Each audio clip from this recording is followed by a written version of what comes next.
Hello दोस्तों, कैसे हैं आप लोग। तो आज की इस वीडियो में हम फिर से स्टार्ट करेंगे मैपिंग की वीडियो।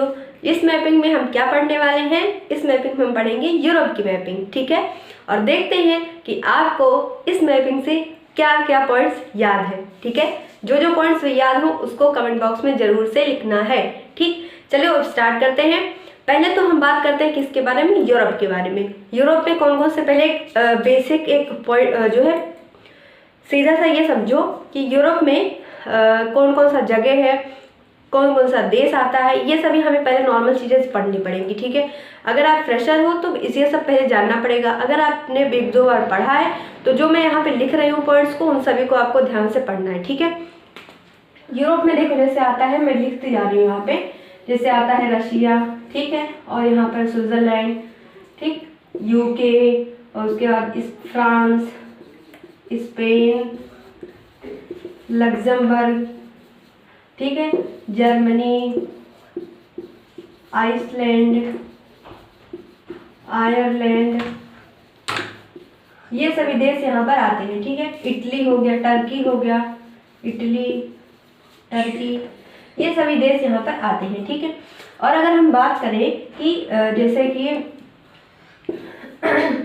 यहाँ पर जैसे माउंट जो है आता है, माउंट एल्ब्रूज, ठीक, माउंट इटना, माउंट जो है साइप्रस, क्या आता है, माउंट साइप्रस आता है, कराकस आता है, और सबसे इम्पोर्टेंट यूरल माउंटेन। ये सभी माउंटेन कहाँ पर आते हैं, यूरोप के अंदर आते हैं, ओके।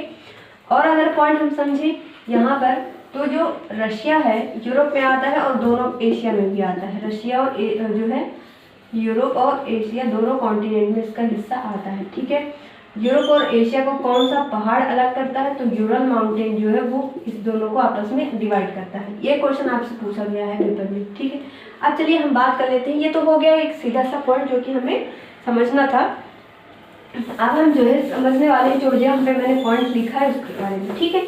देखो सबसे पहले क्या लिखा हुआ है कि लार्जेस्ट लेक कहाँ है, क्या है, यूरोप की। आंसर पड़ेगा क्या, लेडाउन, ठीक है। और उसके बाद क्या है, हो जाएगा यहाँ पे लेडोगा है, ठीक है, लेडोगा, लॉकी, जो कि क्या है, लार्जेस्ट लेक है कहाँ की, यूरोप की, ठीक। नेक्स्ट पॉइंट क्या है, लॉन्गेस्ट रिवर क्या है यूरोप की, तो आंसर क्या बन जाएगा इसका, डेन्यूब नदी, जो कि किस फॉरेस्ट से निकलती है, ब्लैक फॉरेस्ट से निकलती है, और ब्लैक सी में ये जाकर अपना डेल्टा बनाती है। ये क्वेश्चन आपसे पूछा गया है। नेक्स्ट स्कैंडिनेवियन कंट्रीज, इसमें जो है कौन कौन से देश आते हैं। स्कैंडिनेवियन एक क्या है, एरिया पड़ता है, ठीक है। मान लो क्या है, एक स्कैंडिनेवियन एरिया हो गया, ठीक। अब इसमें आपसे पूछा जाता है कि कौन कौन से देश इसके पार्ट हैं। देखो कौन कौन सा इसमें कंट्री आता है, आइसलैंड, फिनलैंड, स्वीडन, डेनमार्क और नॉर्वे आता है, ठीक है। ये जो 5 कंट्रीज हैं उनको कहा जाता है स्कैंडिनेवियन कंट्रीज, ठीक। यहाँ पे मैंने लिख के बता दी। यहाँ पर ये जो पॉइंट बना हुआ है इसके आगे अपनी कॉपी पर ऐसे 5 नोट कर लीजिएगा, ठीक है।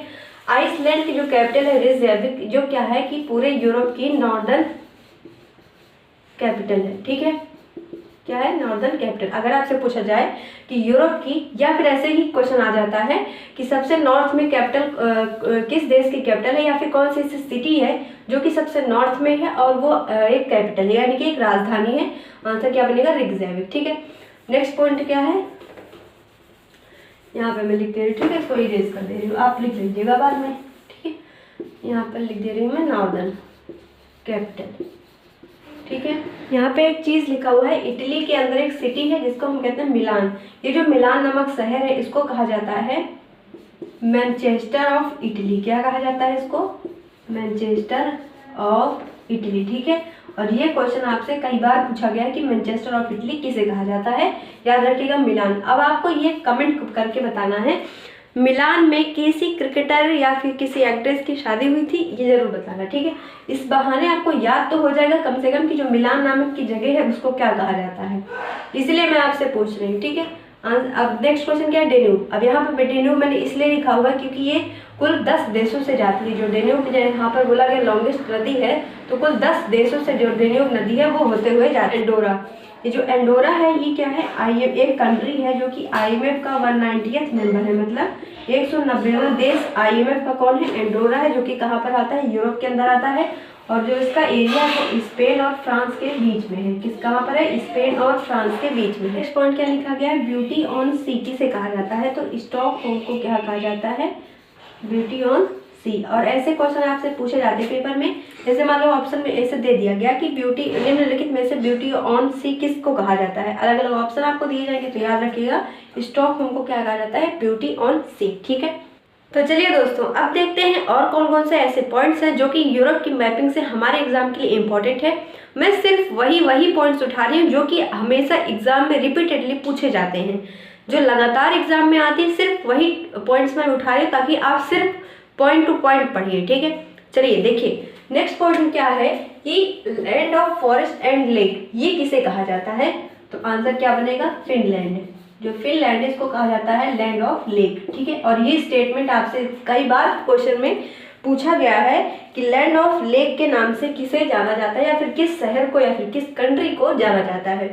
Next, Berlin eight which river. Berlin जो है पहले तो जानो क्या है, ये जो है जर्मनी की राजधानी है बर्लिन। ठीक है, पूछा गया है कि जो कौन सी नदी के किनारे है, तो सीधा सा आंसर इसमें क्या बनेगा? एल्बे। जो एल्बे रिवर है वो इस रिवर के किनारे क्या पड़ता है? बर्लिन, जो कि जर्मनी की राजधानी है। कई बार तो यही पूछ लिया जाता है कि जर्मनी की राजधानी क्या है, तो याद रखिएगा। नेक्स्ट जो पॉइंट है वो क्या है? Important rivers. ठीक, इस जो टॉपिक है, ये जो पॉइंट हेडिंग लिखी हुई है, क्या लिखा है? Important rivers. अब इस रिवर्स यूरोप की कुछ ऐसी प्रमुख नदियां हैं जिनका नाम सीधे सीधे आपको पेपर में पूछा जाता है कि ये रिवर का नाम मान लो दे दीजिए। जैसे मान लो एग्जाम्पल इंडिया की बात करते हैं, गंगा रिवर। ऐसे मान लो कि किसी अदर कंट्री, हम तो इंडियन हैं, हमें तो पता ही गंगा रिवर के बारे में। अनदर कंट्री के कोई लोग होंगे, उनसे पूछो गंगा रिवर कहाँ है, तो उनको तो पहले याद करना पड़ेगा ना। तो ऐसे यूरोप की कुछ ऐसे इंपॉर्टेंट रिवर्स है जो कि हमारे एग्जाम में सीधे सीधे पूछ ली जाती है कि ये रिवर का नाम दे दिया जाता है, पूछ लिया जाता है कि ये रिवर कहाँ है। जैसे मान लो फॉर एग्जाम्पल मैं पूछती हूँ आपसे, नाइपर रिवर कहाँ पर है? एक बार तो दिमाग में सोचना पड़ेगा ना, अगर पढ़ा होगा तभी तो सोच पाओगे। अब जैसे डेन्यूब रिवर कहाँ पर है? डेन्यूब रिवर जो है यूरोप की सबसे लंबी नदी और टोटल 10 देशों से होते हुए जाती है। ब्लैक फॉरेस्ट से निकलती है, ब्लैक सी में जाकर अपना डेल्टा बनाती है। तो ऐसे ऐसे जो स्टेटमेंट्स हैं ऐसे ही एग्जाम में आपसे पुट अप होते हैं, इसलिए मैं आपको सारी स्टेटमेंट वाइज ही बता रही हूँ ताकि आपको अच्छे से याद हो हर चीज़। ठीक है, अब देखो रिवर्स यहाँ पर कौन कौन सी है? एल्बे रिवर, ओब रिवर, ओडर, डेन्यूब, नाइपर, ये हो गया एल्बे, ओडर, ओब रिवर सॉरी ओब, ऑर्डर, डेन्यूब, नाइपर, टैगस। ठीक है, तो इन सभी रिवर्स के नाम आपको याद करना है। ठीक, ऐसे ही एग्जाम में आता है क्वेश्चन। देखो इंपॉर्टेंट माउंटेन्स में हम क्या क्या पढ़ते हैं? इंपॉर्टेंट माउंटेन में लिखिएगा एल्प्स, पहली बात एल्प्स, उसके बाद यूरल माउंटेन, एल्प्स हो गया, यूरल हो गया। उसके बाद पूछा जाता है माउंट इटना, ये कहाँ पर है? ठीक है, तो देखो ये क्या है? सिसिली नाम का आइलैंड है। क्या नाम है उसका? सिसिली, जो कि किसका पार्ट है? एक सिसिली नाम का आइलैंड है जो कि कहाँ पर है? भूमध्य सागर में है, वहां पर स्थित है क्या? माउंट इटना। ठीक है, याद रखिएगा। ये क्या है? एक एक्टिव वॉल्केनो है। ठीक है, क्या कहा जाता है इसको? Active volcano. अब उसके बाद जो है पायरीनीज माउंटेन आपसे पूछा जाता है, पायरीनीज। ठीक है, ये कहाँ पर है? तो ये जो है स्पेन और फ्रांस के बीच में क्या बनाता है? बॉर्डर बनाता है। किसके बीच में? फ्रांस और स्पेन के बीच में बॉर्डर बनाता है। स्पेन और मोरक्को, स्पेन और मोरक्को। ऐसे ही आपको मैपिंग सारी याद करनी होती है। ठीक है, स्पेन और मोरक्को के बीच में एक स्टेट होता है जिसको हम बोलते हैं स्टेट ऑफ जिब्राल्टर। क्या बोला जाता है? स्टेट ऑफ जिब्राल्टर, जो कि ये स्पेन है यूरोप में, ठीक है, मोरक्को अफ्रीका में। तो पूछा जाता है कि जो ये इस कॉन्टिनेंट का नाम भी आपसे पूछ लिया जाता है, कई बार दे दिया जाता है। अफ्रीका और यूरोप के बीच में कौन सी स्टेट है जो दोनों को आपस में अलग करती है? State of Gibraltar.